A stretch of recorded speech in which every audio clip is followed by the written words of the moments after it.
জিয়া পরিবার মানেই শান্তি, জিয়া পরিবার মানেই আপোষশীল।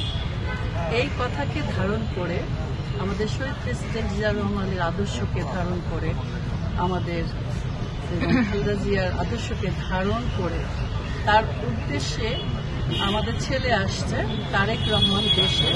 17 বছর সে নির্যাতিত ছিল বিদেশে, তার যে মনে কত কষ্ট ছিল সেটা তিনি ছাড়া, তার মা ছাড়া কেউ বলতে পারবে না। তিনি দেশে এসেই প্রথমে মাটিতে হাত দিয়েছে, দেশের মাটি। আহা, দেখে আমাদের বুকটা জুড়িয়ে গেল, চোখে কান্না এসে গেল।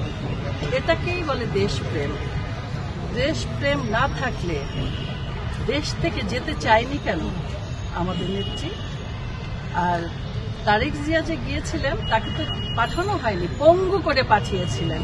সে সবল হয়ে দেশে এসেছে দেশের হাল ধরার জন্য। সেই হাতকে আমরা শক্তিশালী করব। তারেক জিয়া জিন্দাবাদ, বাংলাদেশ জিন্দাবাদ, জাতীয়তাবাদী জিন্দাবাদ, আগামী প্রধানমন্ত্রী তারেক জিয়া। ইনশাআল্লাহ, ইনশাআল্লাহ।